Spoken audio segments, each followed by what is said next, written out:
Guys, this is King Mateo's 2020 politics here, and today I wanted to discuss why 2018 was a terrible year. Okay, so first off, we have Trump as president.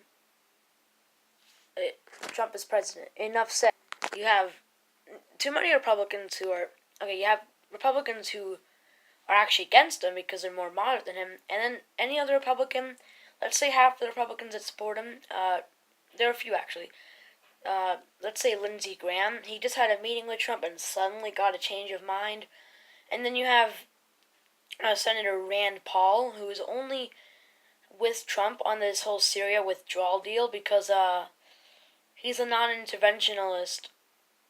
I mean, everyone else are kissing his ass. Mitt Romney is kissing his ass. Paul Ryan is kissing his ass. Too many of them are. And this for a specific reason. That remember in 2016, if you don't remember, Mitt Romney was giving a speech in March, and he was saying, he was pretty much calling Trump a fraud and a phony. Yeah, so he said something like that Trump's promises are as equal to a degree from Trump University. That's a roast. That's straight up a roast, okay? So yeah, you have Trump as president, and this happened in 2016. You have too many politicians who are corrupt, and this guy pretty much flipped them over. There's division in the Republican Party, because, this guy, Mitt Romney, decides to go, instead of being Secretary of State, which Trump was offering him, he became senator. And it's funny because they're all buddy and buddy now. Like, all the Republicans are trying to act all buddy-buddy with Trump, but they're not, okay? They're not. That can't just happen. He's gotten this country extremely divided, okay? There have been too many school shootings. There's been too much going on, okay? So first of all, you have shootings. You have division, okay, in the country.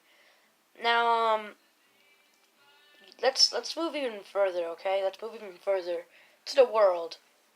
There's a cholera outbreak in Yemen. 1 in 30 people, that's a million people, has cholera. You know what this is? It's a bacteria that you get from water, and you will die from it, and it'll take a while, and you'll die. And there are kids with it, okay? Now that is being caused by another problem, which is Saudi Arabia intervening in Yemen's civil war. And many people, even like Lindsey Graham, who's now all cool with Trump, is saying, Trump, stop selling weapons to Saudi Arabia. So is Rand Paul. And they keep doing this.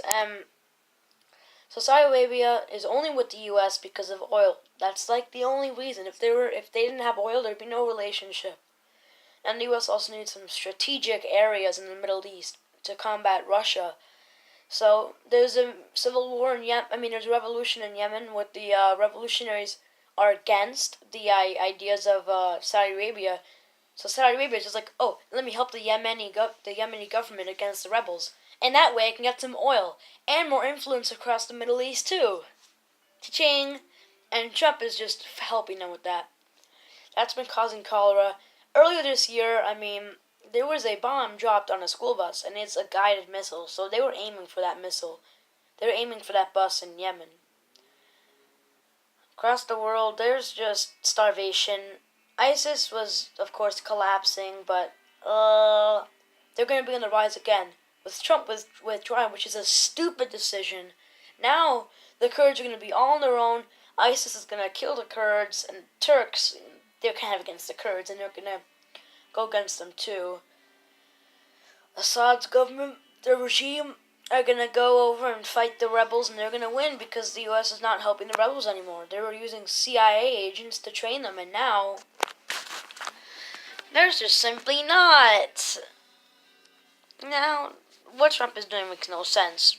You have him as president, country division, school shootings, which shouldn't be happening. You have mass starvation, war all across the world. Is this really a good year, guys? This has been a pretty bad year. Pretty bad. Okay? Man, every day I think about the 2020 election, and I think if Trump, I try to imagine what it would be like if Trump would get reelected. What if he didn't? But I hope he doesn't, okay? Hope y'all understand this. And everyone is saying, oh, Trump's going to get reelected. No. You know what? His approval rating in Florida was 72% in his inauguration. Florida's a swing state. It's very suspenseful. I always grab some popcorn to watch the race. Because you never know if it's going to be like 1 hour late or it's going to be like a month late. Remember what happened in 2000? Anybody?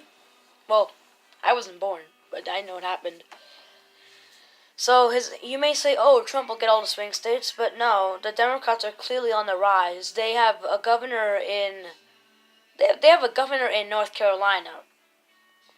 They almost got an African American woman as governor in Georgia.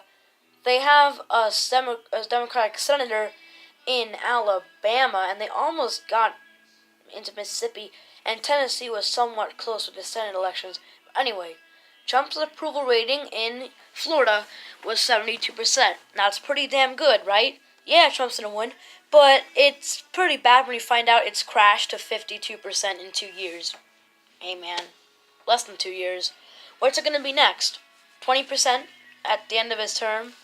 You have other states, like Arizona has a negative net approval rating. I didn't know what it was at first, but a net is like, okay, let's say you have a negative 1% approval rating.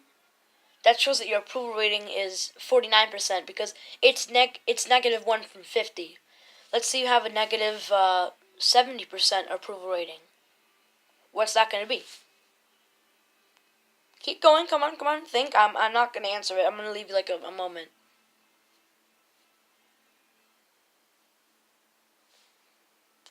%, 70% net approval. That means only 20% of the country approves of you. And let's say your net approval rating is actually plus 70%. That shows that only 30% disapproves of you, or they just don't approve, have no opinion. So guys, that's why it's been a bad year. I mean, sure, my birthday party was in it, but that doesn't exactly make everything better.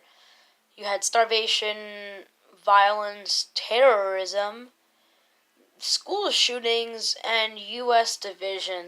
What a great year it's been, right? I'm glad it's 2019 now. Let's hope that nobody screws up. Thanks for watching this video, guys. Did I just take a picture? And see you later.